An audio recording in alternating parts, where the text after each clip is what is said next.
The psychology of the family scapegoat. Why one takes blame. What happens inside a home when one person becomes the easy target? When every argument, mistake, and silent tension seems to land on their shoulders even when they did nothing wrong? That question sits at the heart of the family's scapegoat. And today, we're going straight into why one person gets blamed, how this role forms, and the hidden psychology that keeps it alive. Before we dive, think about this. Have you ever wondered why certain families act like emotion is a fire they have to toss onto someone else? Why is one child labeled the troublemaker, while another is praised no matter what they do? And what if the one who carries the blame isn't the cause of the chaos at all, but the shield hiding what the family refuses to face? Let's get in. Families don't usually announce who the scapegoat will be.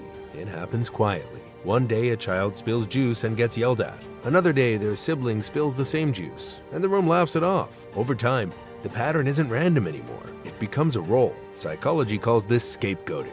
And in family systems theory, it's one of the clearest signs of a dysfunctional emotional structure. A scapegoat isn't chosen because they caused the problem. They're chosen because the family needs someone to carry the problem. The purpose is emotional stability, not truth. The moment this dynamic begins, the child becomes the outlet for tension, shame, frustration, and unresolved pain that has nothing to do with them. This is why experts say the scapegoat child is rarely the cause of the issues they're accused of. The role exists to redirect pressure away from the family's deeper wounds. And that redirection usually starts with one psychological mechanism: projection. Projection is simple but destructive. When a parent struggles with anger, guilt, or insecurity that they cannot confront, they project it onto the child who seems easiest to blame. This may be the child who is quiet, sensitive, outspoken, independent, or simply different from the family's mold. Because once that projection begins, the family doesn't just blame the child. They start reorganizing the entire household around that story. Suddenly, every small misstep fits the narrative. If they act out, it is proof. If they stay silent, it is attitude. If they succeed, it is ignored. The role locks in early, and once cemented, it becomes almost impossible to break from inside the system. You'll often see this play out when the family also crowns someone else as the golden child. This sibling becomes the good one, praised for traits the scapegoat may also have, or even have more of. But the roles aren't about fairness. They're about emotional structure. The golden child keeps the family's image clean. The scapegoat absorbs the dirt the family can't face. This isn't random, it's strategic, and it's damaging in ways most people never see. Because being the family's emotional sponge leaves marks that reach far beyond childhood. Imagine waking up every day already wrong, not because of anything you did, but because the family needs you to be the one who holds its shadow. Research shows that scapegoated children grow up with intense and chronic self-doubt. They learn to scan every interaction, every tone shift, every sigh in the room for signs that blame is coming. A steady strain trains the nervous system to adapt. Their identity forms around avoiding conflict, anticipating danger, or trying to earn affection that never comes. This constant tension can trigger anxiety, shame, and chronic stress. Some develop symptoms consistent with complex trauma. The child internalizes the idea, if I am always the problem, maybe I am the problem. And that belief becomes the quiet voice that follows them into adulthood. But scapegoating doesn't happen because the child is weak. In many cases, it happens because the child is strong. The most independent child, the most outspoken, the one who sees through dysfunction first. They are often the most threatening to a parent who cannot tolerate emotional reflection. Removing their voice becomes a survival strategy for the family. And once this role is assigned, the system guards it fiercely. In dysfunctional homes, everyone learns to play their part. Parents reinforce the blame. Siblings join in to avoid becoming targets themselves. The family reorganizes around a simple rule: you hold the blame, so we don't have to. The instinct is so strong that even when the scapegoat grows, matures, succeeds, or moves away, the story often remains frozen in the family's mind. Why? Because the point isn't who gets labeled the scapegoat, it's about what the family needs them to be. Breaking this pattern from within the family is nearly impossible. The moment a scapegoat tries to set boundaries, the family sees it as defiance. Attempts to speak up can trigger even harsher blame. The system pushes back because change threatens the family's emotional equilibrium. Some scapegoats react by withdrawing completely.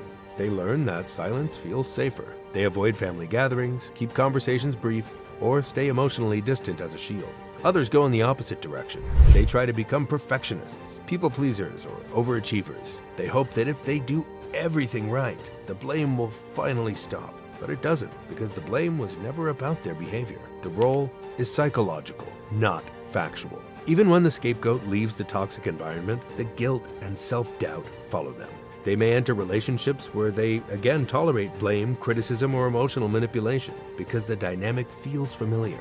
The role trained them to accept mistreatment as normal. So how does someone break free? The first step is recognizing the pattern. A person cannot escape the role until they see it clearly. Psychology research shows that awareness breaks the illusion that the scapegoat is the problem. Once they understand this dynamic, the entire narrative shifts. They begin to see that the blame they carried was never theirs. Healing often requires support outside the family.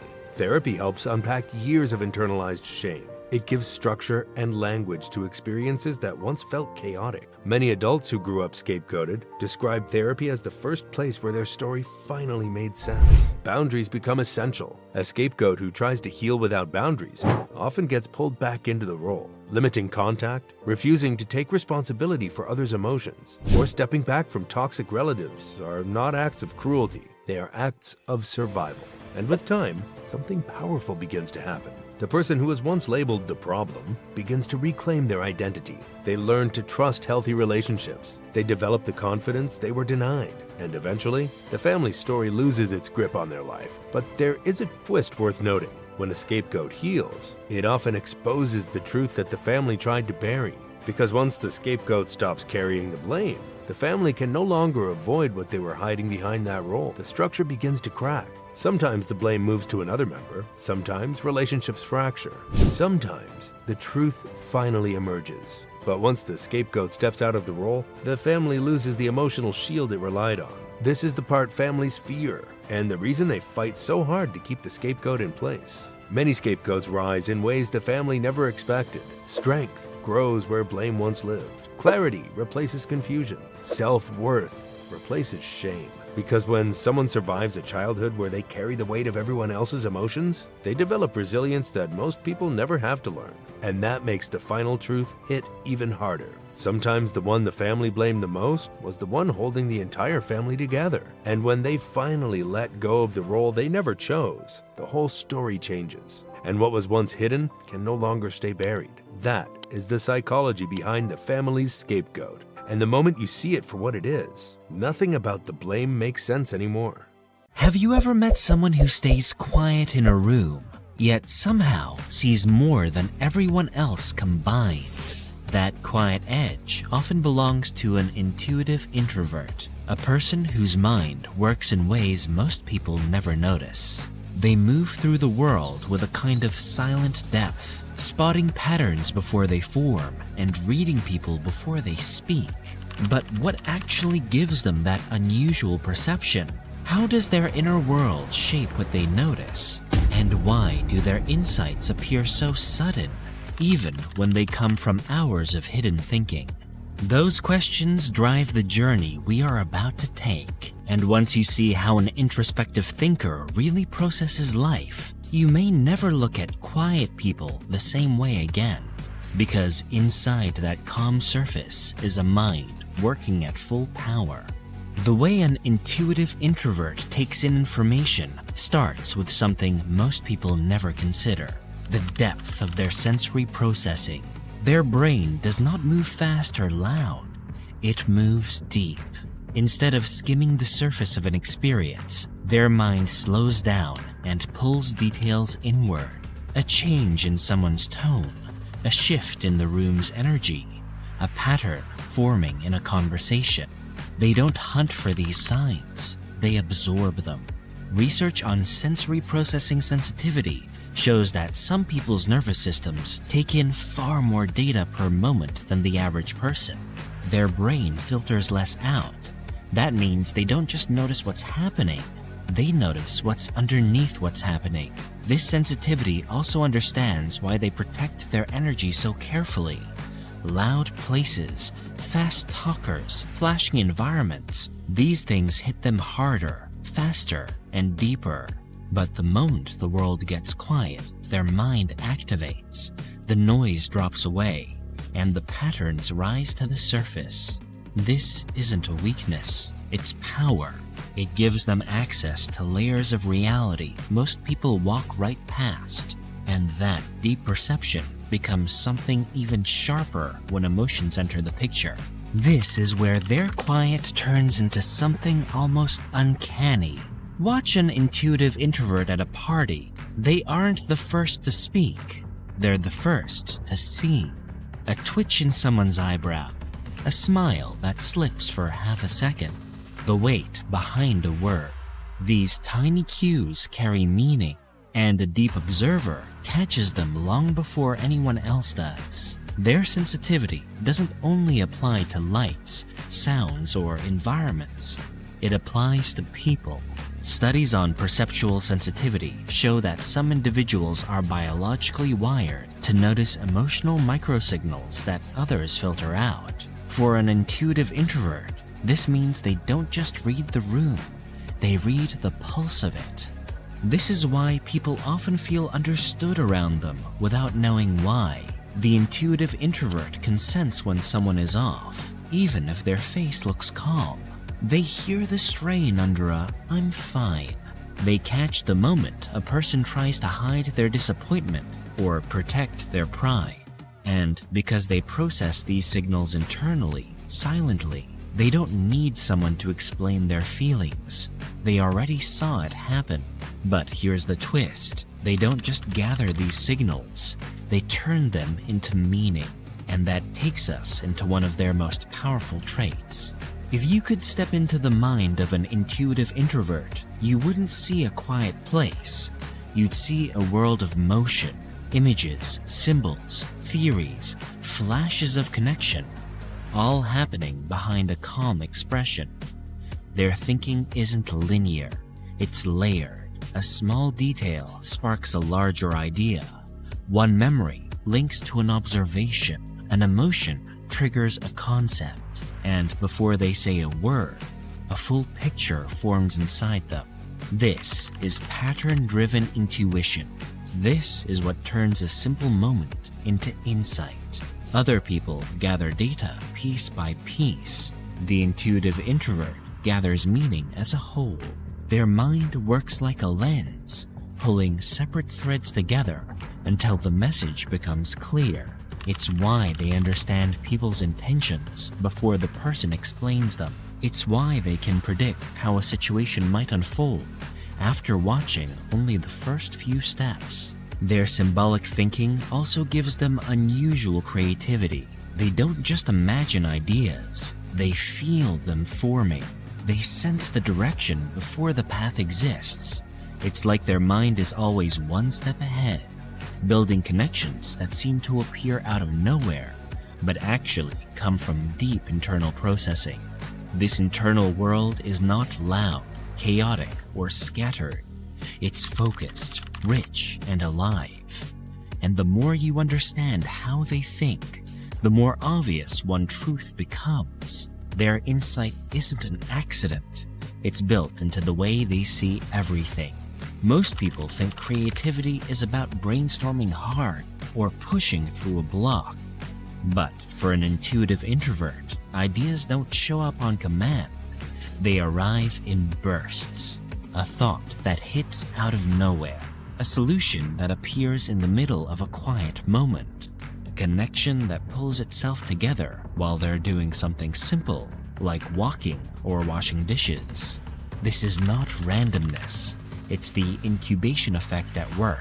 Their brain keeps processing even when they've stepped away from the problem.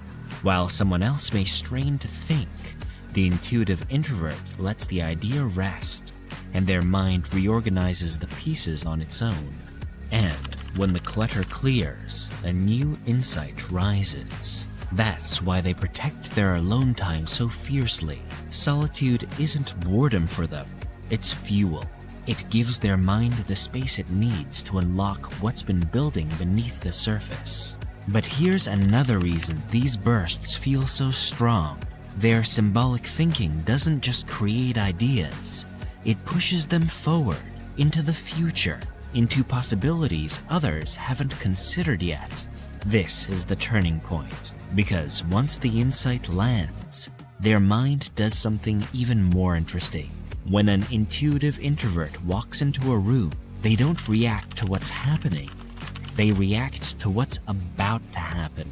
Their brain starts building quiet predictions, internal simulations, based on every pattern they picked up earlier. A slight change in someone's tone, a small shift in body language, a tension that flickers for a moment. Their mind takes these pieces and runs them through invisible mental models. It can make them slower to speak, but faster to understand.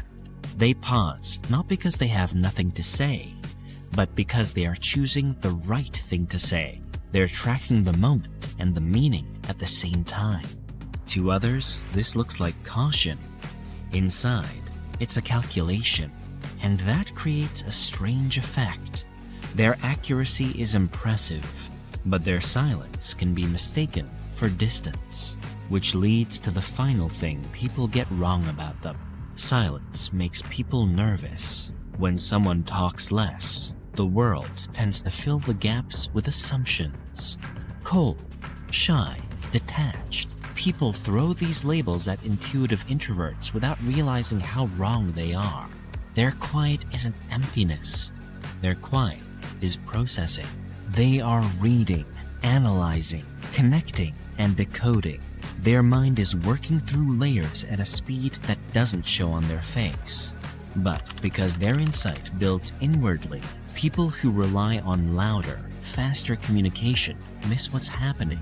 They also hide their depth on purpose, not out of fear, but because exposing it to the wrong person feels wrong. Their sensitivity pulls them toward real connection, not noise. And when they finally speak, they say something that hits harder than anything that came before. This mismatch between how they operate and how others expect them to operate creates the illusion that they're hard to know. But the truth is simple. They're not distant, they're focused. And once you understand that, you start to see something most people overlook. Their quiet is not a gap, it's a doorway. You can spend years talking in circles, guessing, arguing, explaining, or you can start seeing the world from their perspective, through nuance, through clues, through the quiet spaces most people overlook.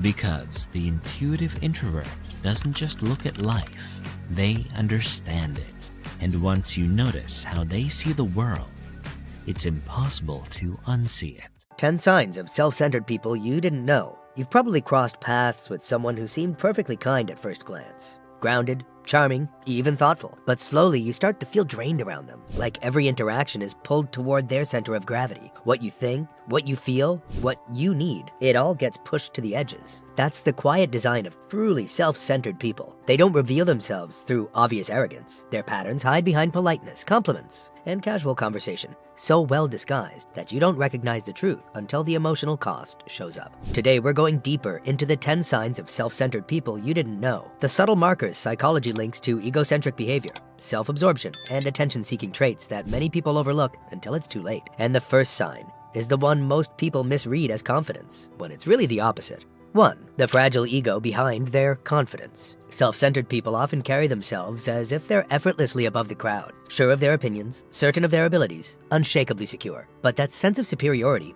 isn't rooted in strength. It's balancing something delicate. You can see it in the way their demeanor shifts the moment attention drifts away from them. A room that isn't focused on them suddenly feels hostile. A neutral expression becomes rejection. A small accomplishment by someone else registers as a personal threat. Psychologists describe this tension as the hallmark of a fragile ego, a self-image polished on the outside but unstable underneath. They aren't confident, they're performing with confidence. And the pressure of holding that performance together drives almost everything that follows. Because when someone's identity depends on how they're perceived, they start searching for a very specific kind of fuel. 2. Their need for admiration becomes emotional oxygen.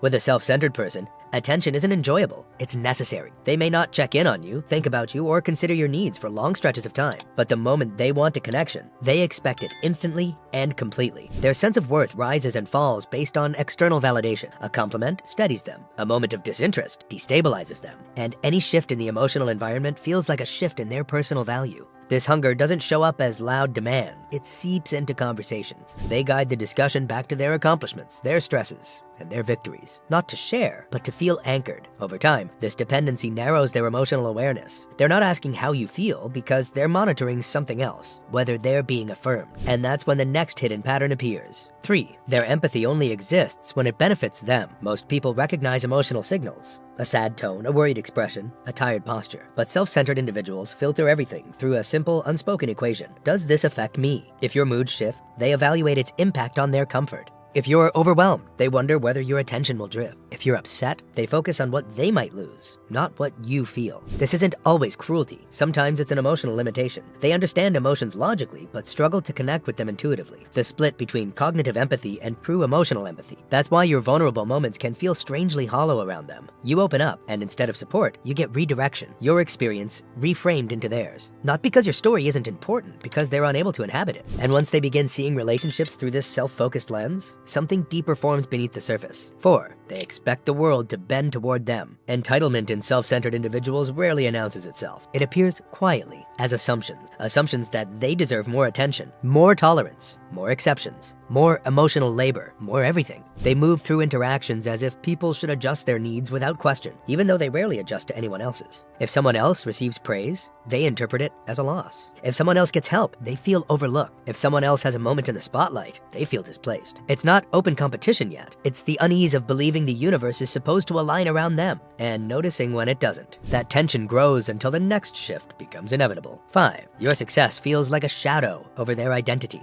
Someone else's achievement should be inspiring, or at least neutral. But for self-centered people, it triggers something uncomfortable. Your progress quietly threatens the hierarchy they have built in their mind. They may congratulate you, but there's a stiffness underneath, a pause that lingers too long, a tone that dips just slightly, a sense that your moment dampens theirs. And because their internal value depends so heavily on standing out, even the smallest accomplishment you make can feel like displacement. It doesn't matter whether the success is personal, professional, or emotional. If it elevates you, they feel reduced. This fragile balance pushes them toward a different strategy, one that looks like support, but functions as control. 6. Their guidance keeps you dependent. Self-centered people often step into the role of helper, advisor, or guide, but their support comes with invisible strings. Their suggestions are rarely about empowering you. They are crafted to define the terms of your progress. They enjoy being the authority you lean on, the person whose approval seems necessary, the one whose insight feels indispensable. Following their advice strengthens the illusion of their importance. Rejecting it feels to them like disrespect. This is the psychology behind manipulative help. Support that keeps the other person small enough to remain grateful. And when they sense they're losing that influence, their entire communication style shifts. 7. They hear the words, but not the meaning. Self-centered individuals engage in conversations with an agenda. They listen just long enough to find an entry point to steer things back toward themselves. They remember the details that reinforce their worldview and forget the ones that ask them to step outside it. This creates the uncanny sensation of talking to someone who's physically present but emotionally absent. You can't explain, clarify, or confide, but the moment you stop speaking, your words dissolve. This is the core of conversational narcissism, the erosion of connection disguised as engagement. And without genuine listening, even the gentlest feedback becomes unbearable. 8. Every form of criticism feels like an attack. Criticism, even soft, careful, constructive criticism, destabilizes them, not because of the content, but because of what it represents, a crack in the image they work so hard to maintain. They might deflect, shut down, become irritated, or twist the meaning of what was said. They'll protect their identity before they consider your intention. A request becomes an accusation. A suggestion becomes an insult. A misunderstanding becomes a threat. And when someone is that sensitive to being corrected, their perception of others becomes distorted. 9. They misinterpret neutral moments as personal judgments. A self-centered person rarely sees social interactions as they are. Every expression, pause, or shift becomes a reflection of themselves. If someone is quiet, they assume disapproval. If someone is distracted, they assume rejection. If someone isn't impressed, they assume jealousy. Psychologists connect this to distortions like the spotlight effect, the belief that everyone is constantly evaluating them. This creates misunderstandings that spiral into unnecessary conflict, drama, or withdrawal. And when the real world feels confusing or uncontrollable, they retreat to the one place where they can craft an identity without friction. 10. Social media becomes their stage, not their space. Online, self-centered people find the validation consistency they crave. They present curated images, polished narratives, and strategically timed posts that reinforce the identity they want others to see. If something doesn't perform well, it disappears. If attention rises, they amplify it. If admiration slows, they escalate their presence. This is the pulse of the validation loop, the cycle where self-worth becomes tied to metrics instead of meaning. They're not sharing their life. They're broadcasting a version of themselves that feels safer than reality. And everyone watching becomes part of an audience they're performing for. Self-centered people don't just consume your time. They consume your emotional clarity, your space to breathe, your ability to feel seen. Piece by piece, they draw you into their orbit until you forget that relationships are meant to be mutual. But once you understand the patterns, once you see how their world is shaped, you stop absorbing their behavior as a reflection of your worth. You reclaim the space they've taken. You protect the energy they drain. And most importantly, you remember that connection should feel shared, not one-sided. 5 types of people you just can't help. Have you ever poured your heart into helping someone only to realize it's doing nothing? You give advice, encouragement, time, energy, and somehow they just keep sinking deeper. Here's the hard truth. There are certain types of people you just can't help. Not for lack of caring, not for lack of effort, but because some people are wired to resist help until they decide to help themselves. And it always begins the same way, with the person who swears they're fine. They smile like nothing's wrong. They say, "I'm fine." You can see the crash coming, but they refuse to even look at the wreck. These are the deniers. They live in a state psychologists call pre-contemplation, where admitting there's a problem feels more painful than the problem itself. Your advice doesn't reach them because, to them, it sounds like an accusation. When you push harder, they pull away. That's psychological reactance, the instinct to resist anything that threatens autonomy. So you talk, plead, reason, but nothing changes. Because until they choose to face their own reflection, no amount of logic will break the illusion. You can't help someone who's still protecting their lie. And every minute you spend convincing them is a minute you could spend helping someone who actually wants to change. Not everyone denies the problem. Some people wear it like a story, one that never ends in growth. These are the ones who live by an external locus of control, the belief that life just happens to them. The job, the partner, the world.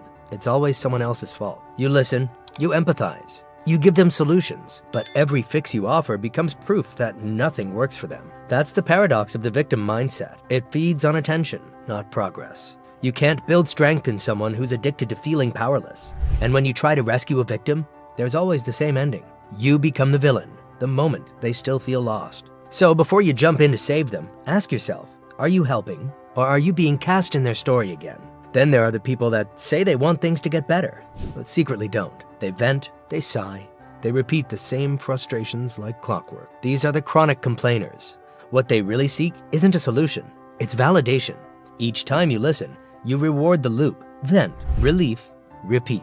Complaining is emotional comfort disguised as effort. It seems productive, yet it makes no real difference. And the more you engage, the more you teach them that talking is doing. So the next time they come to you with another problem, try silence instead. Watch how fast the performance ends when there's no audience. Because you can't save a chronic complainer. You can only stop being their stage. Sometimes the people you try hardest to help are the ones studying your empathy. They know exactly what they're doing. They'll flatter, guilt trip, cry, or threaten. Anything to keep your focus locked on them. At first, it feels like compassion. Then suddenly, you're solving their emergencies every week. You start feeling obligated instead of caring. These are the manipulators, masters of twisting empathy into leverage. Psychologists connect them to traits within the darker triad: narcissism, Machiavellianism, and psychopathy. All designed for emotional control. Their goal isn't to heal, it's to hold power. And every time you rescue them, you reinforce the very behavior that drains you. You can't help someone who uses your kindness as currency, because what they call need is really just control wearing a mask. Then there's the person who can't take a single step without you. They call for advice, reassurance, direction, and then ignore everything you say. At first, it feels meaningful. You feel needed, but eventually you realize you've become their emotional life support system. This is codependency, when helping someone turns into enabling them. The more you fix their problems, the weaker they become. They've learned that your effort is easier than their own.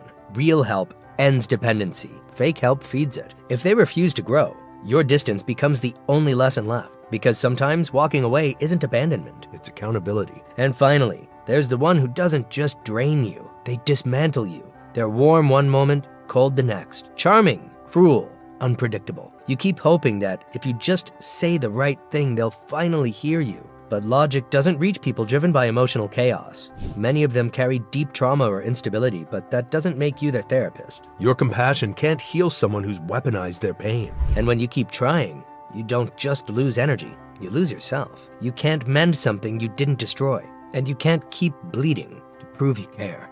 Sometimes the most loving thing you can do is leave the storm behind. Here's the truth most people never learn. Some people don't want your help, they want your attention. Some people don't need saving, they need consequences. And some will never change, until you stop cushioning their fall. Helping doesn't always mean staying. Sometimes it means stepping back, so they can finally face what you've been shielding them from. Because you can't fix what refuses to face itself. And the most powerful kind of help is knowing when to stop giving it. You've felt it before, that strange moment when you say yes to something you didn't want, and only later realize you never really chose at all. That's not confusion. That's manipulation tactics at work. The quiet psychological moves that shape your thoughts, twist your emotions, and steer your choices without you noticing. They can come from anywhere: a partner, a boss, even someone who swears they love you. And the most terrifying part? They look completely normal. In this video, we're pulling back the curtain on 10 hidden ways you're being controlled. How manipulators bend reality, build dependency, and turn your emotions into their favorite tools. So let's start with one that makes you question the ground beneath your own mind. Tactic number 1, gaslighting and reality warping. This one doesn't just change what you think, it rewrites what you remember. Gaslighting is psychological warfare disguised as concern. They'll deny your memories, twist the facts, and accuse you of being too sensitive. At first you fight back, then you start doubting yourself, and soon you stop trusting your own perception. Psychologists call it cognitive dissonance, that mental discomfort when reality clashes with someone else's version of it. To ease the tension, your brain starts accepting their story instead. And once that happens, they don't need to argue anymore, because now you argue with yourself. Think of it like psychological malware. Once installed, it rewrites everything you believe about yourself, quietly, completely, and without permission. Tactic number 2, love bombing and excessive charm. At first, it feels like a dream. They text all day, compliment every detail, tell you you're the only one who understands them. But behind the affection is an agenda. Love bombing is emotional conditioning. They flood you with warmth until your brain ties their attention to your worth. Then they pull back, and you chase that high like withdrawal. Studies show this tactic hijacks the same reward pathways as addiction, releasing dopamine and oxytocin, binding trust to the manipulator's approval. When they vanish, you crave their return. That's not love, that's leverage. When someone gives too much, too fast, it's rarely about connection, it's about control. Tactic number 3, silent treatment and emotional withdrawal. Silence can be louder than shouting. The silent treatment works because your mind fills the quiet with panic. No messages, no calls, no glance, only silence. You start obsessing. What did I do wrong? Desperate to fix the disconnect. Meanwhile, they've trained you to associate peace with obedience. Psychologists call this intermittent reinforcement. Random bursts of affection, followed by long stretches of coldness. The same pattern that keeps gamblers addicted. You're not fixing the problem, you're feeding the system. When silence is used as punishment, it's not a resolution, it's control disguised as calm. Tactic number 4, guilt tripping and obligation induction. They don't have to yell to control you, they just have to make you feel guilty. After everything I've done for you, you're really going to act like that? Each phrase is designed to twist empathy into obedience. Therapists call it emotional extortion, guilt as currency. They hand you invisible debt until saying no feels cruel. And every time you whisper, I owe them, the leash tightens. Manipulators don't want fairness. They want permission to keep taking. Tactic number 5, triangulation and divide and conquer. Just when you start seeing the pattern, they bring someone else in. Now it's not just you and them, it's you versus the story they've told someone else. They'll say, she agrees with me, or everyone thinks you're overreacting. Suddenly, you're defending yourself to people who were never there. That's triangulation, a control move designed to divide and destabilize. By pitting people against each other, manipulators ensure no one ever unites against them. It's not chaos by accident, it's coordination. And once you start defending yourself to ghosts, they've already won. Tactic number 6, information overload and intellectual bullying. Not every manipulator is emotional. Some are technical. They bury you in data, jargon, and endless explanations until you can't keep up. It's not about being right, it's about wearing you down. This is cognitive overload, a mental flood that shuts off critical thinking. When you're overwhelmed, you'll agree just to escape. Research shows people overloaded with complex information are far more likely to defer to whoever sounds confident, even when that person is wrong. So when someone keeps explaining long after you understand, they're not clarifying, they're controlling. Tactic number 7, coercion and threats. Overt or subtle. Some control doesn't hide behind kindness, it hides behind fear. Coercion can sound like, "You'll regret this," or as soft as, "You know what will happen if you don't." Different tone, same message.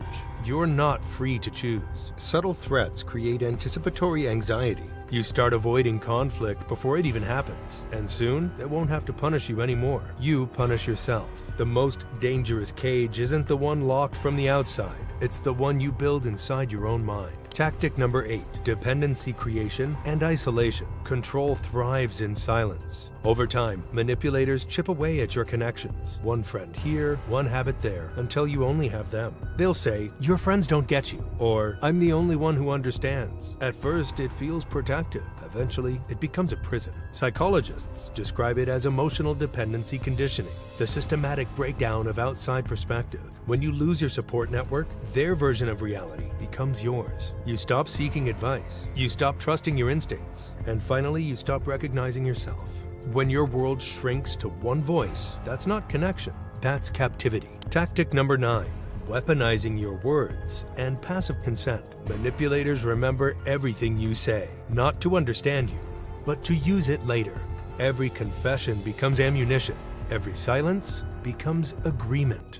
Psychologists call this passive consent, the manipulator's favorite yes. If you don't set a boundary, they'll invent one for you. They'll twist your words into permission and your politeness into compliance. And the longer you stay quiet, the louder their version of your story becomes. If you don't define your truth, someone else will. Tactic number 10, changing the rules and Darvo. When they're cornered, they change the game. Suddenly, you're not the victim, you're the villain.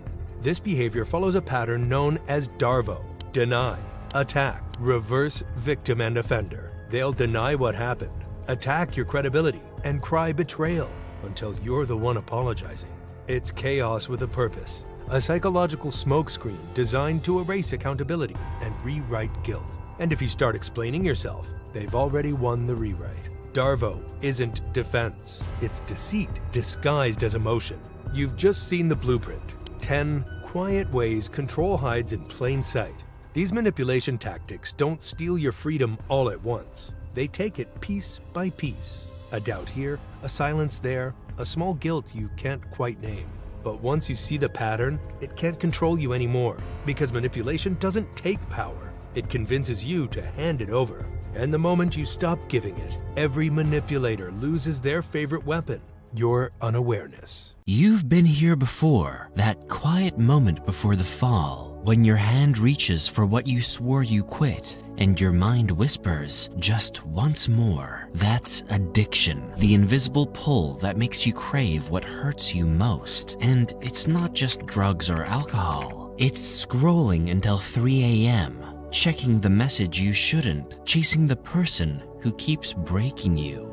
But here's the twisted part. Your brain doesn't see it as danger, it sees it as survival. So, why do we fall in love with destruction? Why does our mind turn pain into comfort? And how do you break the pull before it breaks you? Let's pull back the curtain on the science, the emotion, and the illusion behind why we love what destroys us. Most people think addiction is about pleasure. It's not. It's about relief. Every hit, every scroll, every one last time isn't about wanting more joy. It's about wanting less pain. When you reach for the drink, the vape, or the phone, what you're really reaching for is silence. That fleeting second when the noise in your head goes quiet. Neuroscientists call this incentive sensitization, when ordinary desire mutates into obsession. Over time, your brain stops chasing joy and starts chasing anticipation. You don't crave the pleasure itself anymore. You crave the promise of it. That's why you keep going back, even when it stops feeling good. Your brain is hooked not on happiness, but on hope. As a 2024 study from the University of Sussex put it, Addiction isn't about liking something too much. It's about wanting something that no longer delivers what it once did. The high fades, the wiring stays. And when pain meets false relief, the brain learns one dangerous rule. If it stops the hurt, it must be good. Repeat a behavior long enough, and your brain rewrites itself around it. In addiction, that rewrite goes deep into the systems that control motivation, decision-making, and self-restraint. Each time you feed the craving, the mesolimbic dopamine system floods your body with reward signals. But instead of stabilizing, it starts demanding more. The baseline shifts. The same hit delivers less relief, so you chase it harder. Meanwhile, the prefrontal cortex, the part that says, "Stop, this is a bad idea," begins to weaken. It's like turning down the brakes while flooring the gas. That imbalance, craving on overdrive, control on mute, is the biological core of dependency, not a moral failure, a malfunction in how the brain learns survival. Even after the pleasure is gone, the wiring keeps running the same loop because it believes it's protecting you. A 2023 Stat Pearls review calls this maladaptive neuroplasticity, your brain literally rebuilding itself around destructive reward patterns. You're not weak, you're rewired. If you strip away the science, what's left is emotion, raw, unfiltered, unresolved. Behind almost every destructive habit hides a wound, rejection, grief, failure, or loneliness. You don't chase the high, you run from the hurt. Psychologists call this negative reinforcement, relief from pain, not pursuit of pleasure. You feel bad, you act out, the pain fades, and your brain records that as success. The next time you hurt, the message repeats. Do it again. In 2022, a meta-review on shame and addiction revealed something chilling. The more ashamed people felt, the deeper the cycle became. Shame didn't stop the behavior, it fed it. And isolation only amplifies it. A 2021 meta-analysis on loneliness linked social disconnection to higher addiction rates and relapse risk. Without connection, the brain turns inward, desperate for any feeling that proves it's still alive, even if that feeling is pain. That's the quiet secret of addiction. It's not always about getting high. Sometimes it's just about not feeling low. You can fight your urges with all your strength, but if your environment stays the same, your brain never stands a chance. Addiction thrives on cues, the smell of smoke, the ping of a notification, the route that takes you past your old escape. Each cue lights up the reward circuit, a flash of memory that says, "This is where relief lives." A 2023 study in Frontiers in Behavioral Neuroscience found that environmental triggers alone can spark dopamine spikes, even without the substance itself. The memory of relief becomes as powerful as the real thing. And modern life is built to exploit that. Apps study your attention. Fast food chains weaponize sugar. Algorithms drip feed dopamine like a digital IV. This isn't just personal failure, it's engineered dependence. That's why recovery rarely works in the same space that broke you. You can't heal in an environment that keeps feeding the wound. Delete the app, skip the aisle, block the number. Your triggers aren't accidents, they're invitations. Stop showing up to them. The world loves to say recovery is about willpower. It's not. It's about rewiring at 3 levels. First is biological support. For chemical addictions, medications like naltrexone, methadone, or buprenorphine stabilize brain chemistry and calm cravings. These aren't crutches, they're tools proven to save lives. Second is behavioral rewiring. Therapies like CBT and contingency management rebuild how the brain links action to reward. CBT catches the craving before it acts. CM rewards you for progress instead of punishment. A 2021 meta-analysis found these approaches sustain recovery long after treatment ends. And finally, social connection. Isolation builds addiction. Connection dismantles it. Support groups, therapy, or even one consistent friend rebuild your reward system through belonging. Research shows strong social ties can cut relapse risk nearly in half. There isn't one cure, but there is a pattern. When you replace escape with engagement, the brain begins to heal. Recovery doesn't mean no cravings. It means they stop controlling you. Most people stop at quitting. Few make it to becoming someone new. Years of repetition carve deep neural grooves, but neuroplasticity cuts both ways. Each time you choose something that aligns with your values, a walk instead of a drink, a call instead of a scroll, you begin to lay new wiring. Slowly, the brain stops asking for shortcuts and starts rewarding real satisfaction, effort, purpose, connection. Harvard Center for Addiction Medicine calls this functional recovery, when the brain's motivation system rebuilds itself through consistent positive action. The key isn't speed, it's repetition. The same way your old habits trained you toward pain, your new ones train you toward peace. You don't just move on from addiction, you grow out of it, one decision at a time.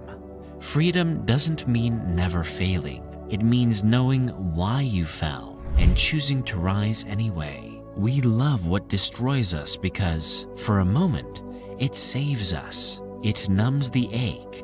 It silences the noise. It convinces us we're in control, even when we're breaking. But the real fix isn't in the bottle, the feed, or the needle. It's in rebuilding the parts of you that stopped believing you could change. You don't need another hit of relief. You need a reason to live without it.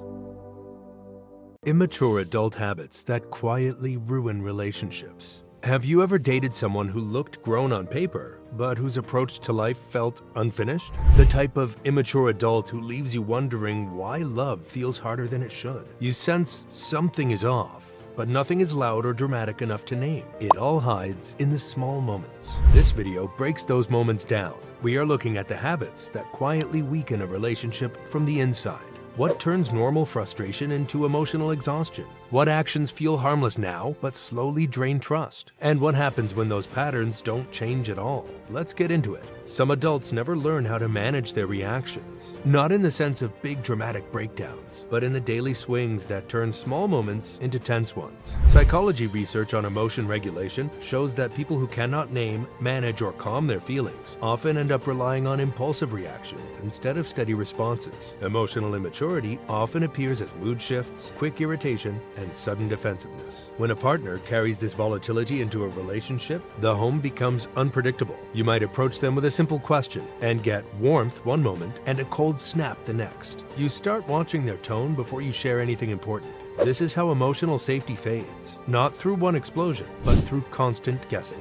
A relationship needs stable ground. Without it, every conversation becomes a risk, which quietly erodes closeness. The partner of an emotionally unstable adult learns to stay small, to censor themselves, or to avoid conflict altogether. And that shift begins the slow decline. But unpredictability is only one side of immaturity. The next one is quieter, yet just as damaging. A core trait of an emotionally immature adult is the inability to take responsibility, not just for big mistakes, but for everyday missteps. Blame shifting is one of the clearest markers of emotional immaturity. It comes out in statements like, "That wasn't my fault," or "You made me react like that." When someone never owns their part, the relationship becomes lopsided. One partner ends up carrying accountability for two. They apologize first, they clean up the consequences, they handle the fallout. The deeper issue is trust. You cannot trust someone who rewrites reality to protect their ego. You cannot build a future with someone who refuses to face the truth when they mess up. Over time, this breaks the bond that the long-term connection depends on.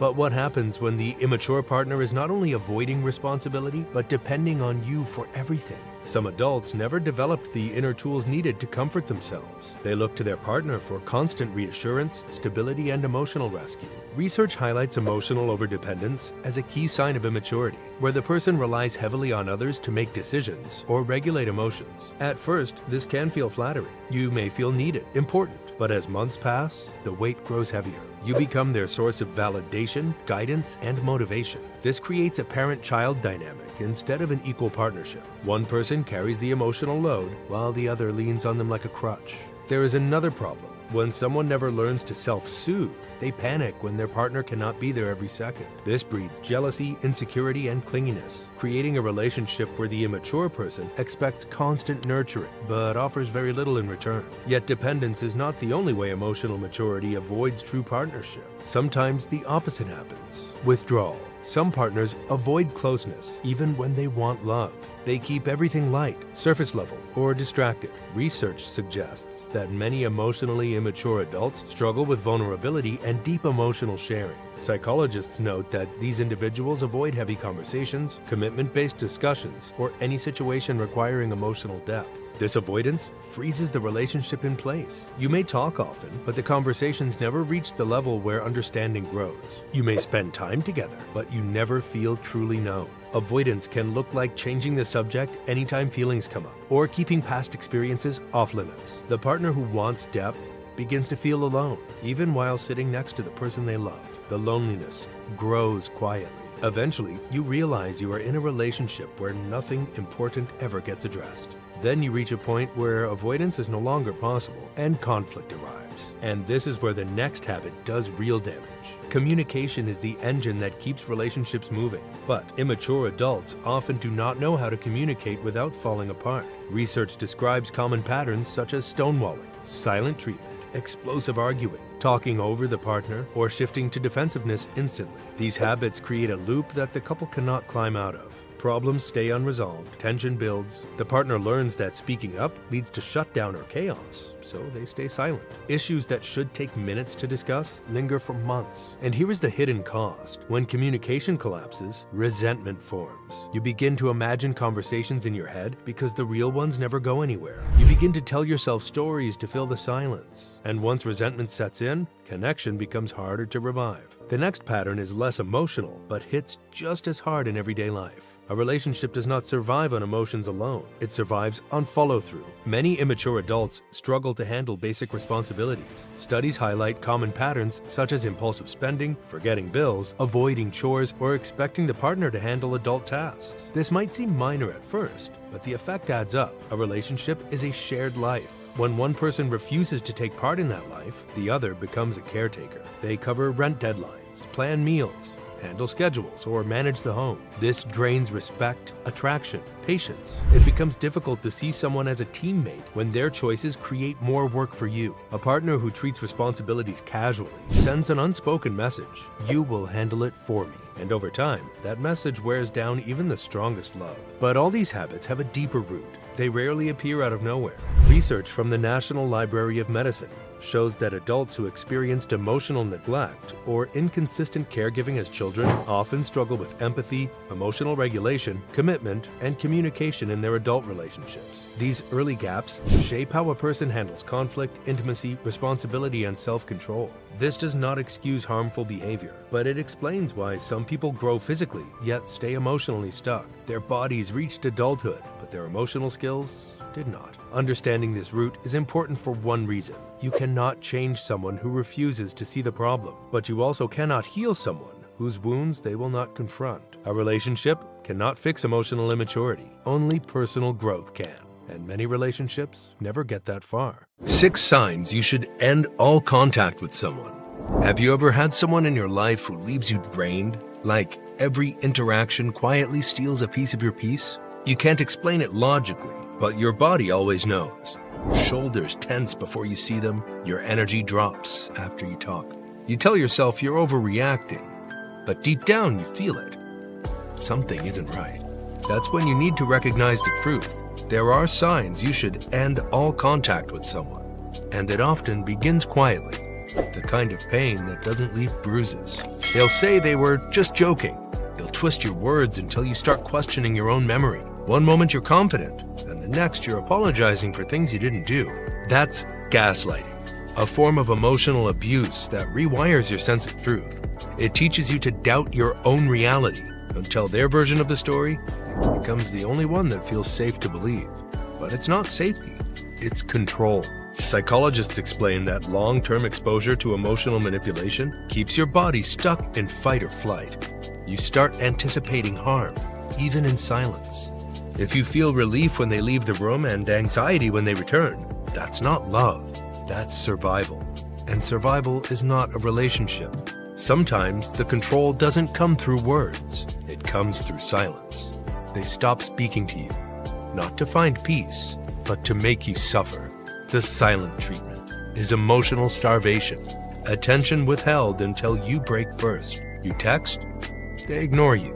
You call, they vanish. They know that silence burns deeper than anger because it tells you you're not worth responding to. Neuroscience shows that rejection pain lights up the same brain centers as physical injury.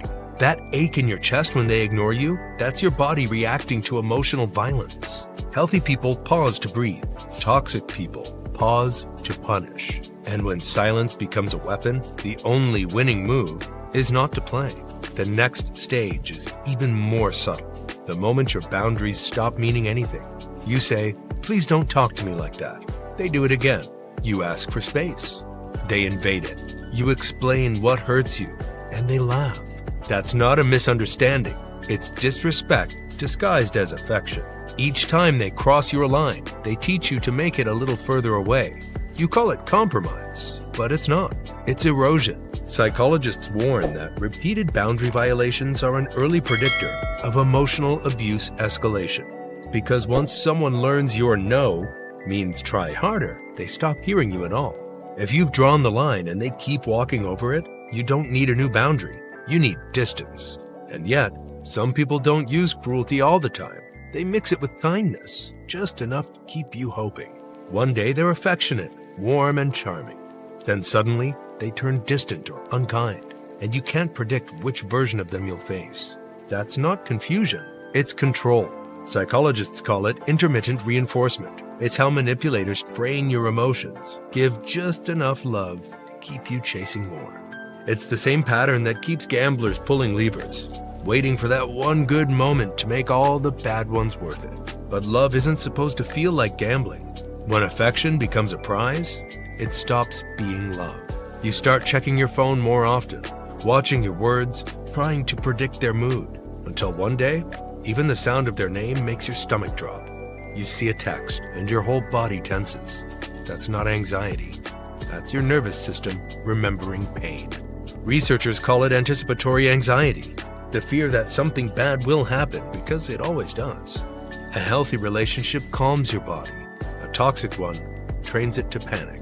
If every call feels like a test and every message feels like a trap, it's not communication anymore, it's conditioning. And your body keeps sending signals, asking you to listen. The most heartbreaking part is what happens next. The slow fading of who you used to be. You start avoiding opinions, just to keep the peace. You laugh less, dress differently, speak softer, until one day you realize you've been shrinking to fit inside someone else's comfort zone. You call it love, but it feels more like disappearing, because genuine love helps you grow.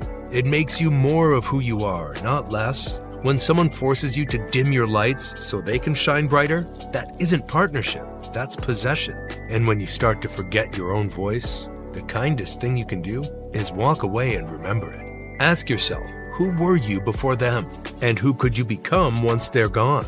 Because when someone poisons your peace, you don't fix it, you leave it behind. No dramatic exits, no long explanations, no closure, just silence. Not the kind that punishes, but the kind that heals. Because sometimes silence says more than words ever could. Have you ever wondered why some people feel more alive the moment they close their own front door? Not bored, not lonely, just grounded. Like the world finally makes sense again. For people who love staying at home, that moment isn't rare. It's their everyday reality.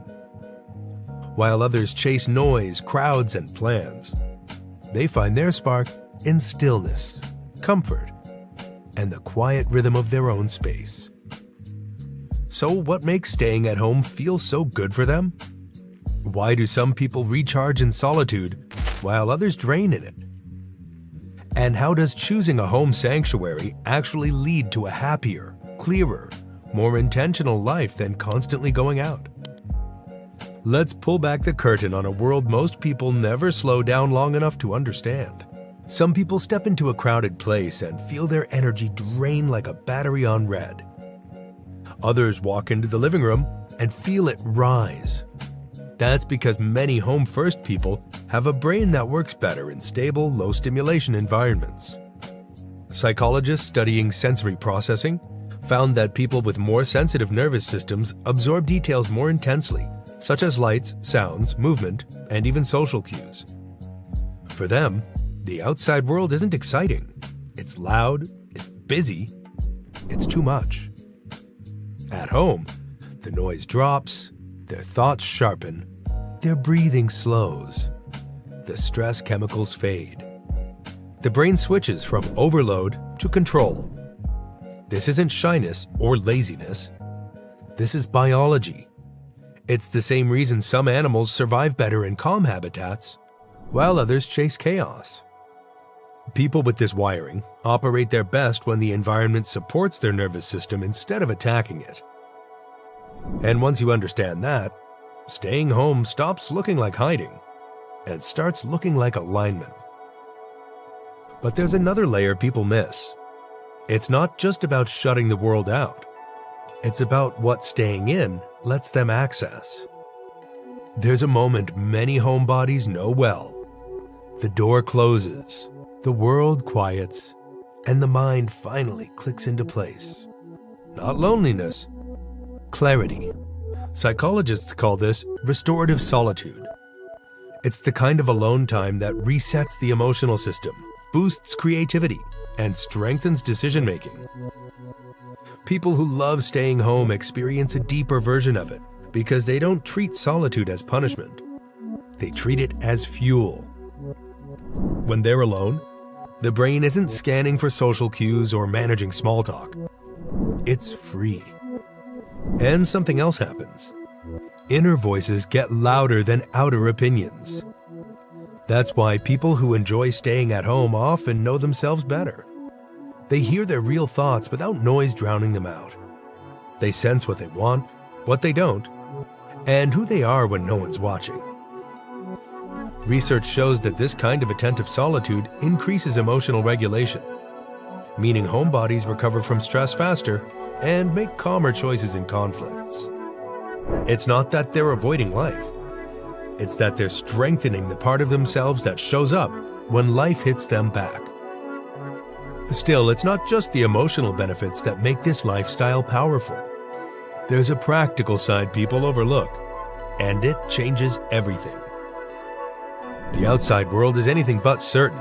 Crowds, traffic, noise, expectations, costs. But the moment someone steps into their own cozy living space, everything becomes predictable. They control the temperature, the lighting, the sounds, and the pace. That control builds something many people struggle to maintain: mental efficiency. When the environment is predictable, the brain wastes less energy reacting, which means more energy for focus, creativity, and strategy. And then there's the financial part.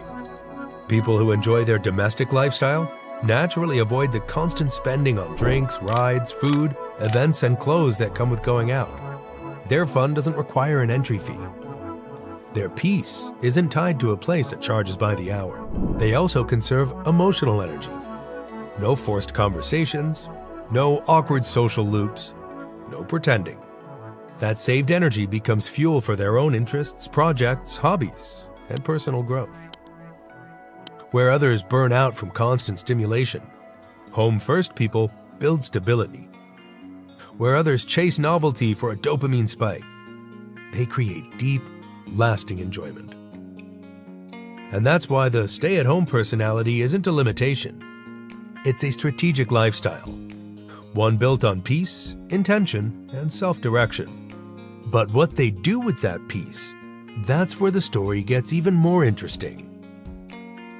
Certain people need constant noise just to feel alive. Homebodies don't. They come alive when the world gets quiet enough for their mind to start working at full depth. When someone spends more time in their own sanctuary, something rare happens. Their interests stop being shallow hobbies and start becoming long-form passions. There's no rush, no interruption, no pressure to perform. They can dive into coding for 3 hours straight, or lose themselves in a book, or even build a craft skill. Psychologists call this deep focus immersion, the state where attention narrows and creativity expands. It shows up more in calm, controlled environments than in public ones, where constant interruptions break concentration before it even forms. People who love staying at home master this state with ease, not because they're special, but because their environment actually supports it. This is why so many writers, artists, engineers, analysts, and hobby-driven thinkers thrive in solitude. Home becomes a workshop for the mind, a place where scattered thoughts finally land and stay still long enough to grow.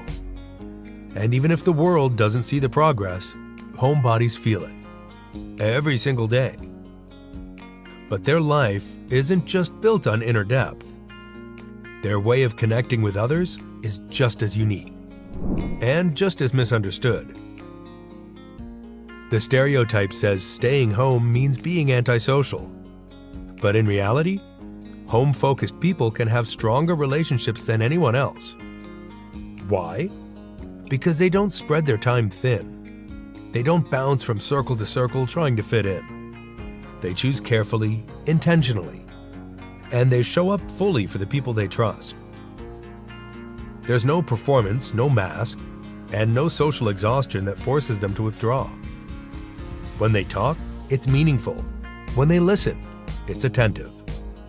When they care, it's real, not something done out of obligation. Their friendships often form around shared routines, things like home dinners, long conversations, movie nights, game nights, and creative sessions. These aren't backup plans. They're the kind of slow, comfortable interactions that build emotional closeness faster than any loud night out.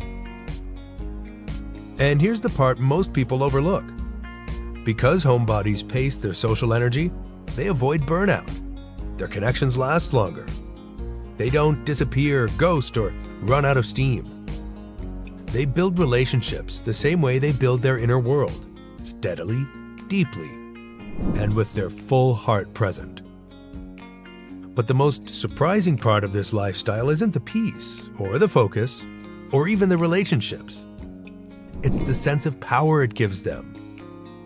Choosing to stay at home in a world that pressures you to go out isn't a weakness. It's autonomy. Most people don't realize how much of their life is shaped by outside noise, trends, comparison, fear of missing out, and social pressure.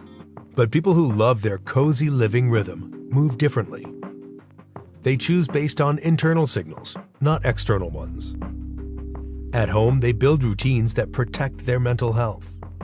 They create order when the world feels chaotic. They learn to enjoy their own company instead of fearing silence. And behind that, something powerful forms. A solid identity. One that doesn't bend every time the world changes direction. They aren't running from discomfort. They're choosing clarity and control. They're choosing a life that actually fits their nervous system, their energy, and their sense of meaning. This is why homebodies often seem calm under stress. Their inner life is anchored, and that strength doesn't look loud. It looks steady. And that's the part the world almost always misjudges. People chase the world because they're scared of sitting with themselves. Homebodies aren't. They face the quiet and find a life inside that most people never slow down long enough to see. Have you ever felt like love was a performance? Like every smile, every word, Every quiet breath around your mother had to be carefully measured, or something inside her would shift. That fear, that confusion, that constant tension might have a name. It's possible you grew up with a narcissistic mother. Children of maternal narcissism grow up inside of a house that looks normal from the outside, but inside, love becomes a currency, emotions turn into traps, and approval is the only way to survive. Today, we're uncovering the quiet truth beneath that upbringing, the subtle signs that you may have missed, how they shape the person you became, and what it truly means to break free. Because sometimes, the hardest part of healing isn't escaping the control, it's finally recognizing that it was control at all. It often starts small, with conditional love. Love that arrives only when you meet expectations, when your grades, appearance, or behavior make her look good. The moment you slip, affection disappears. That's how you learn that love is earned, not given. You start scanning for cues, rehearsing smiles, apologizing for things you didn't do. Psychologists call it conditional positive regard, when a parent's affection depends on performance, and over time, it replaces your real self with a version built for approval. That's not love, that's management. When affection feels like a test, you weren't being raised, you were being trained. But what happens when even the performance stops working? You could be crying right in front of her, and she'd look right through you. That's emotional neglect, the quietest, most invisible wound of all. Every tear becomes an inconvenience, every feeling a flaw. Don't be so sensitive. You're overreacting. Those words teach you to silence yourself, to numb, not to feel. And as an adult, that silence becomes second nature. You question your emotions, you doubt comfort, you brace for rejection, even when no one's rejecting you. Science now shows that chronic invalidation rewires the stress system. It teaches your body to fear peace. So, if calm feels uncomfortable, it's not because you're broken. It's because your nervous system learned that safety never lasts. And then, something even more subtle happens. She stops being the parent and turns you into one. When she cried, you comforted her. When she raged, you calmed her. When she broke down, you fixed it. That's parentification, the reversal of emotional roles. And it makes you grow up too soon, thinking love means caretaking. You learned to anticipate needs that weren't yours. You became the therapist, the peacemaker, the emotional anchor. And now, as an adult, you still feel responsible for everyone else's pain. Research shows that children forced into this role develop deep self-worth confusion. They believe love must be earned through usefulness. So, if giving feels natural but receiving feels wrong, that's not kindness, that's conditioning. Eventually, your light starts to threaten hers. When you succeed, she smiles until your success outshines her own. Then, the warmth vanishes. This is maternal competition, when your achievements become her insecurities. She downplays, mocks, or even sabotages what should be your proudest moments. Why? Because in her world, only one person is allowed to shine.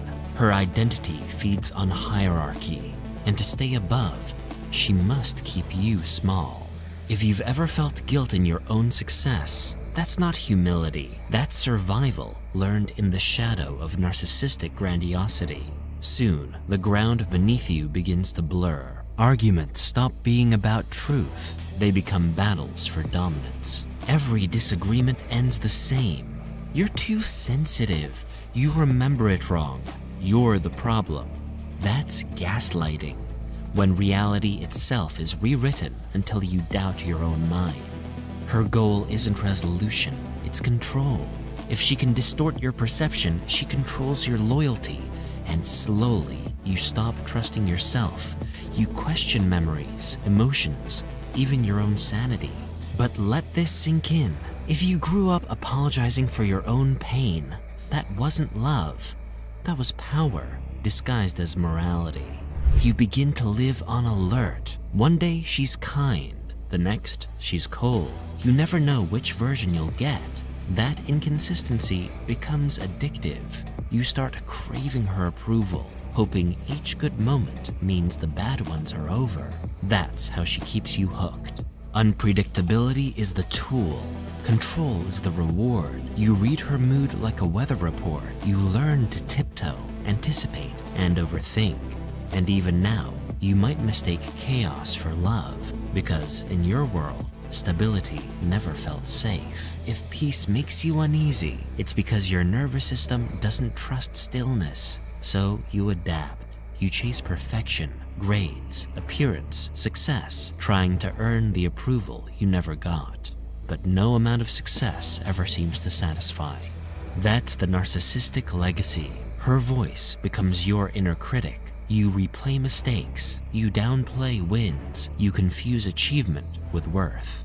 Psychologists link this to perfectionism, anxiety, and chronic shame, the invisible aftermath of impossible standards. If good enough feels like failure, it's not ambition talking, it's her voice, still echoing in your mind. And then comes the hardest truth of all. When love is conditional, trust becomes dangerous. You either build walls too high for anyone to climb, or cling too tightly, terrified they'll leave. That's the aftershock of being raised by a narcissistic mother. Your nervous system expects betrayal. Even kindness feels suspicious. You crave intimacy, but don't believe it's real. You want safety, but can't relax inside it. But healing starts here, when you stop trying to earn love and start learning to receive it. The hardest part isn't forgiving her. It's believing that you were never the problem. You grew up believing that love had to be earned, that silence means safety, that pleasing others equals survival. But those lessons were lies, and the moment you see them for what they are, they lose their power, because you were never unworthy. You were just raised by someone who couldn't love without control, and breaking that pattern isn't rebellion, it's freedom. Dark side of kindness. Why nice people get hurt most. You think being kind keeps you safe. It doesn't. It's the reason you feel drained, ignored, or used. Because in the dark side of kindness, your good heart can quietly become your biggest weakness. The truth is, people don't always reward kindness. They react to it. Sometimes with warmth, sometimes by taking more than you gave. So, why does being kind make you an easy target? What invisible signals make people take advantage of you? And how can you stay kind without getting crushed? Let's start with the uncomfortable truth. Kindness without strength isn't protection, it's exposure. Most people believe kindness builds safety, but psychologists say it can do the opposite. The trait linked with helping and cooperation are also more likely to face burnout and exploitation. Studies on compassion fatigue show that giving without limits doesn't create peace. It creates exhaustion, anxiety, and even physical symptoms like sleeplessness or headaches. When your instinct is to please, you teach others you'll adapt. That subtle message says, my comfort isn't a priority. It's not cruelty when they take, it's conditioning. And here's the hidden twist. The same warmth that makes people trust you also lowers their fear of hurting you. To them, you feel safe, forgiving, and predictable. That's how kindness, when it's constant and unconditional, stops being connection and starts being invitation. If kindness opens the door to pain, what pattern lies beneath it? Psychologists call it unreciprocated altruism, when you give more than you get. Over time, that imbalance reshapes how your brain sees relationships. MRI studies show that chronic people pleasers experience higher stress activation when they sense disapproval. Their reward centers light up when others are happy, even when it costs them their peace. It's not kindness anymore, it's training. In friendships, in work, in family, this turns into role trapping. You become the fixer, the helper, the listener. And once you're in that role, your needs start to sound like noise. The longer you stay quiet, the less people notice you at all.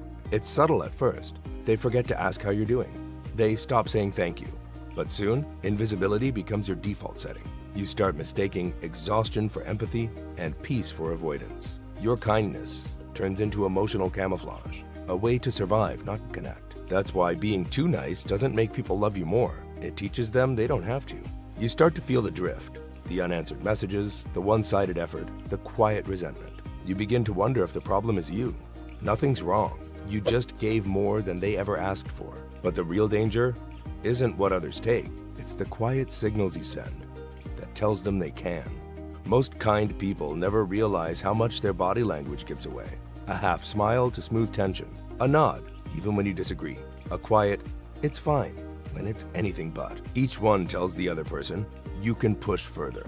Behavioral research shows that submissive cues like avoiding eye contact, lowering your voice, or over-smiling are read as low-status behaviors in social hierarchies.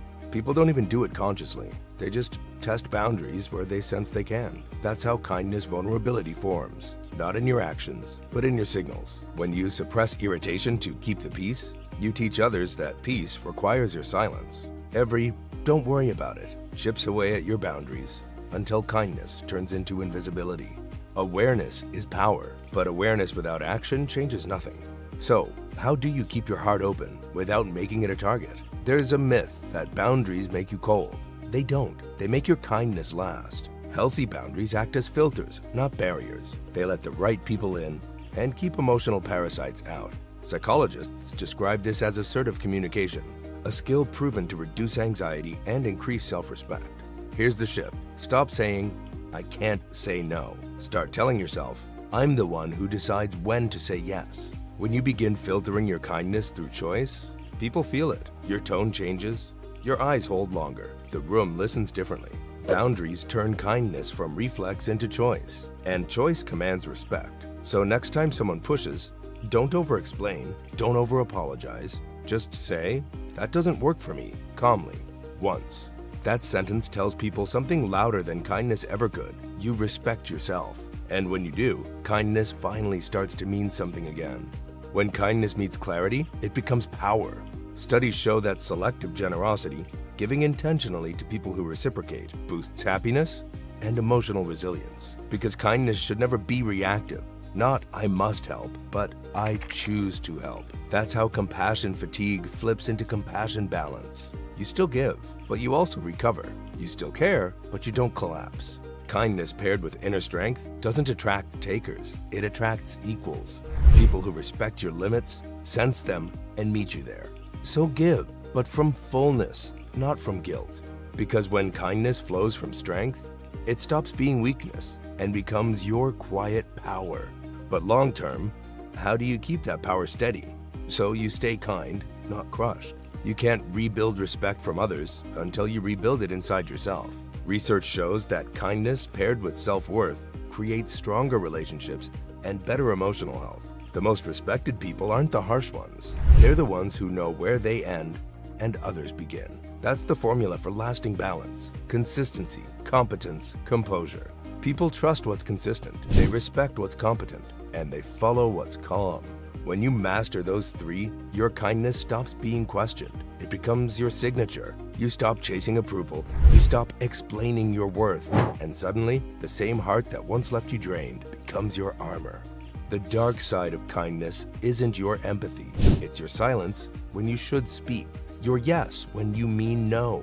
Your forgiveness when they've done nothing to earn it. So keep your kindness, but lose your compliance. Because when your kindness finally learns to defend itself, you stop being easy to hurt. Have you ever noticed how some people walk into a room and instantly lose everyone's respect, quietly, without even realizing why? It's not the loud mistakes that make people pull away. It's the small, subtle habits, the ones that signal more than they say. And once you understand them, you'll see how easily respect fades and how quickly it can return. It begins with something so common that most people don't even notice they do it. Cutting someone off mid-sentence, jumping in to finish their thought. On the surface, it feels harmless, just energy, enthusiasm. But underneath, it sends a quiet message. My words matter more than yours. Interrupting is a silent dominance cue, and the brain registers it as social disrespect. In studies on conversation flow, people rated interrupters as less trustworthy and more self-absorbed. The fix isn't to talk less, it's to listen longer. Wait half a breath, let them finish. That moment of restraint tells others something powerful. I value your voice. And in any social setting, listening is influence. But sometimes we don't interrupt, we just redirect. You share a story and somehow it circles back to them. You talk about a rough day and suddenly it becomes their tough week, their worst experience. Psychologists call this conversational narcissism. It's not cruelty, it's insecurity disguised as empathy. You're not connecting, you're competing for attention. If you want to reverse it, add one habit: curiosity. Ask one more question before you share your story. Because people don't remember those who talk the most, they remember those who made them feel most heard.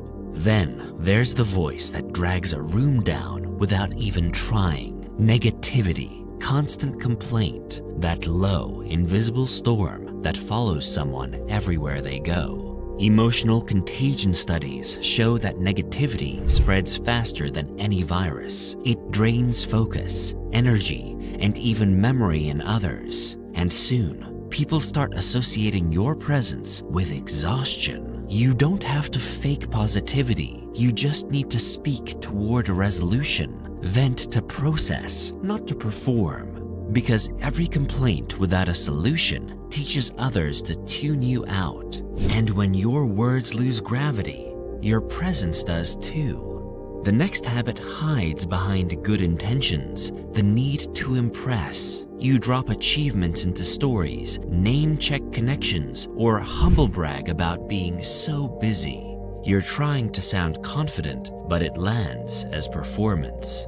Research shows that even authentic bragging feels warmer than forced modesty. At least honesty feels real. What people want isn't perfection, it's congruence. When your words match your energy, they trust you. When they don't, they feel the act before they hear it. You don't gain respect through flash or ego. You earn it by letting people discover your strengths on their own time. Then there's the quiet killer of credibility, inconsistency. Saying one thing, doing another, agreeing to plans you never keep, promising help, then vanishing. Behavioral inconsistency destroys trust faster than betrayal. People don't expect you to be flawless. They just want to know what to expect. Every time you flake, their confidence in you fractures, and once reliability goes, respect follows. Keep fewer promises, but keep all of them. Because integrity doesn't shout, it repeats itself. Some habits don't break trust, they just break the connection. Defensiveness is one of them. When every question feels like an attack, conversations turn into landmines. It's not intelligence people sense when you argue every point, it's fragility. You're not protecting truth. You're protecting ego. Studies show that calm receptivity, even under criticism, ranks as one of the most respected traits in social psychology. So pause before reacting. Ask yourself, am I listening to defend or to understand? That question alone can shift the energy of any room. Then there's the signal people read before you even speak, your timing.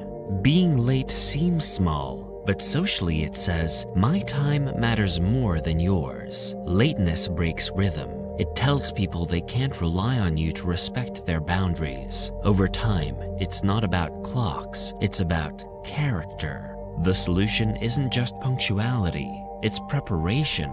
Show up early, not for appearance, but to make others feel seen, because respect begins in small timing.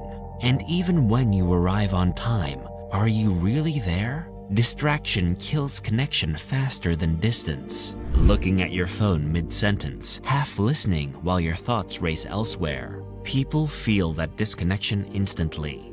It tells them you're not important right now.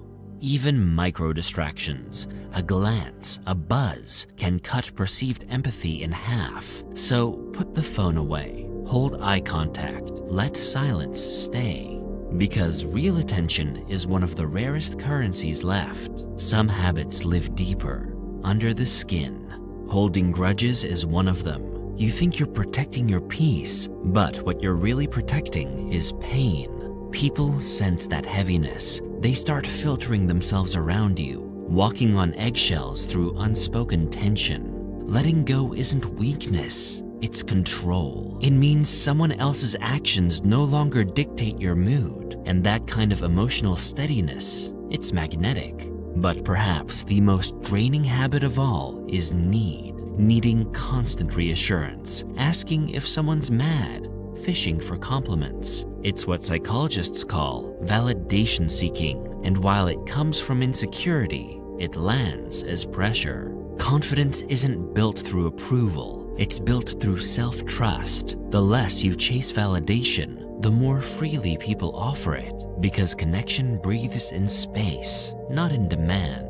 In the end, respect isn't lost in explosions, it's lost in inches. A missed pause, a broken promise, a forced smile. Every habit we've covered shares one truth. People don't dislike you for being imperfect. They pull away when they can't feel safe around you. So, protect the small things, your timing, your tone, your presence, your promises. Because likability isn't about charm, it's about emotional awareness. And once you understand that, people stop just tolerating you and start trusting you. Even silence earns respect when it comes from strength. The psychology of the family scapegoat. Why one takes blame. What happens inside a home when one person becomes the easy target? When every argument, mistake, and silent tension seems to land on their shoulders even when they did nothing wrong? That question sits at the heart of the family's scapegoat. And today, we're going straight into why one person gets blamed, how this role forms, and the hidden psychology that keeps it alive.